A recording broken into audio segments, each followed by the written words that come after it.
ജ്യോതികയുടെ ഒരു കിഡിലൻ series OTT release ചെയ്തിട്ടുണ്ട്. ഒരു ഹിന്ദി സീരീസ് ആണ്. ജ്യോതിക മാത്രമല്ല, നമ്മുടെ നിമിഷ സജയൻ, ഷബാന ആസ്മി, അതേപോലെ ശാലിനി പാണ്ഡെ, നമ്മുടെ അർജുൻ റെഡ്ഡിയിലെ നായിക, ഇവരൊക്കെ അഭിനയിച്ചിട്ടുണ്ട്.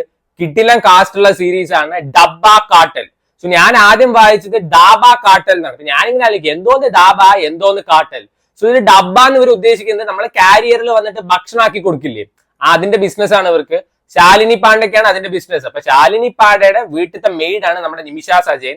അപ്പൊ ഇവരെന്ത് ചെയ്യുന്ന വെച്ചാൽ ഈ ഭക്ഷണത്തിനൊപ്പം തന്നെ ഹെർബൽ വയാഗ്ര കൊടുക്കുന്നുണ്ട്. പിന്നീട് പെട്ടെന്ന് ഒരു ദിവസം എന്ത് ചെയ്യും വെച്ചാൽ കുറച്ച് കഞ്ചാവ് വെച്ച് കൊടുക്കും. പിന്നെ കഞ്ചാവ് MDMA ആവും. പിന്നെ അതിൽ വേറൊരു സാധനം. അങ്ങനെ ഈ 5 സ്ത്രീകൾ വന്നിട്ട് ഡ്രഗ് ഡീലേഴ്സായി മാറുന്നു. അത് എന്തിന്, എന്തുകൊണ്ട് എന്നൊക്കെ പറയുന്ന ഒരു സീരീസ് ആണ്. പെർഫോമൻസ് ആണ് ഈ സീരീസിന്റെ ഏറ്റവും വലിയൊരു ഹൈലൈറ്റ് പറയാം. അതിൽ ആദ്യം എടുത്തു പറയേണ്ടത് ഷബാന ആസ്മി. ഒരു വയസ്സായ സ്ത്രീ എന്നോ കിടിലം പെർഫോമൻസ് ആയിരുന്നു അറിയോ. അതായത് അയമ്മയ്ക്ക് ഒരു സ്വാഗ് ഉണ്ട്, ഒരു ആറ്റിറ്റ്യൂഡ് ഉണ്ട്. ഈ കംപ്ലീറ്റ് സീരീസിന്റെ ഷോ സ്റ്റീലർ എന്ന് വേണമെങ്കിൽ പറയാം. കിടിലം പെർഫോമൻസ് തന്നെ ആയിരുന്നു. അത് കഴിഞ്ഞ പിന്നെ എടുത്തു പറയേണ്ടത് നമ്മുടെ നിമിഷ സജയന്റെ കേസാണ്. പല ആക്ടേഴ്സ് സൗത്ത് നിന്ന് ബോളിവുഡിൽ പോയി കഴിഞ്ഞിട്ട് അവർ ഹിന്ദി പറച്ചിൽ കേൾക്കുമ്പോൾ തന്നെ നമുക്കൊരു അപാകത ഫീൽ ചെയ്യും. ഇതെങ്ങനെയാണെന്ന് വെച്ചാൽ മഹാരാഷ്ട്രയിലത്തെ ഈ ഒരു ലോക്കൽ മെയ്ഡ് എന്ന് വേണമെങ്കിൽ പറയാം. ആ ഒരു ക്യാരക്ടറായിട്ട് കുറിച്ച് ജീവിക്കുകയായിരുന്നു. നമുക്കത് ഹിന്ദിയൊക്കെ എത്ര നാച്ചുറൽ ആയിട്ടാണ് പറയുന്നത്. അടിപൊളി. നിമിഷ സജയൻ അടിപൊളി പെർഫോമൻസ് ആയിരുന്നു.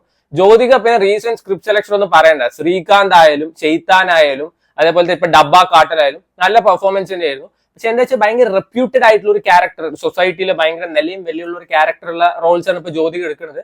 എനിവേസ് ആളുടെ ഡയലോഗ് ഡെലിവറി ഒക്കെ പറയുന്നതൊക്കെ നല്ല രസം തന്നെ ഉണ്ടായിരുന്നു.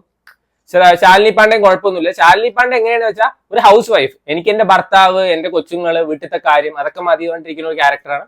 എല്ലാവരും നന്നായിട്ട് തന്നെ പെർഫോം ചെയ്ത് ഈച്ച് ആൻഡ് എവറി വൺ കിടിലനായിരുന്നു. കുറ്റം പറയാനൊന്നുമില്ല.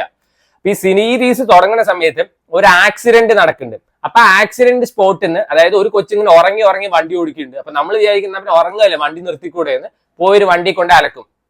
അപ്പൊ അവിടുന്ന് ഒരു ബോട്ടിൽ കിട്ടും, ഒരു ഡ്രഗിന്റെ ബോട്ടിൽ. നോക്കുമ്പോൾ എന്താണെന്ന് വെച്ചാൽ അതിൽ കൊക്കൈൻ അല്ലെങ്കിൽ ഹെറോയിനെക്കാളും 10 times സ്ട്രോങ്ങർ ആയിട്ടുള്ള ഡ്രഗ് ഉണ്ട് അതിൽ. സോ അതിനെ അന്വേഷിച്ച് പോണ ഒരു FDSU ഒരു ഭാഗത്ത്, ഇവരാണെന്ന് വെച്ചാൽ ഇവിടെ വന്നിട്ട് ഡ്രഗ് ഡീലേഴ്സായി മാറുന്നത് വേറൊരു ഭാഗത്ത്. പിന്നെ അവസാനം എല്ലാ പ്രശ്നങ്ങളും തീരോ ഇല്ലേന്നൊക്കെയാണ് ഈ സീരീസ് കാണിക്കുന്നത്. അതിൽ ലാസ്റ്റ് ഒരു എപ്പിസോഡ് ആകുമ്പോൾ ഒരു ക്യാരക്ടർ വരുന്നുണ്ട്, ചാക്കോ പറഞ്ഞിട്ട്. ഒയ്യോ, ആകെ വേറെ ലെവൽ തന്നെയായിരുന്നു. സോ നിങ്ങൾക്ക് സമയം ഉണ്ടെങ്കിൽ കണ്ടു നോക്കാം. എനിക്ക് ഓൾമോസ്റ്റ് ഓൾ ലാംഗ്വേജസിൽ അവൈലബിൾ ആണ്. പേഴ്സണലി എനിക്ക് ഭയങ്കര ഇഷ്ടപ്പെട്ട സീരീസ് ആണ്. 7 എപ്പിസോഡ് എന്തോ ഉണ്ട്. ഒരു എപ്പിസോഡ് ഏകദേശം 3/4 മണിക്കൂർ ഉണ്ട്, ചിലത് 1 മണിക്കൂറോളൊക്കെ ഉണ്ട്. So try it out if you have time എന്ന് പറയാനുള്ളൂ. എനിക്ക് one of the best of 2025 ആയിട്ടാണ് തോന്നിയത്. നെറ്റ്ഫ്ലിക്സിൽ അവൈലബിൾ ആണ്.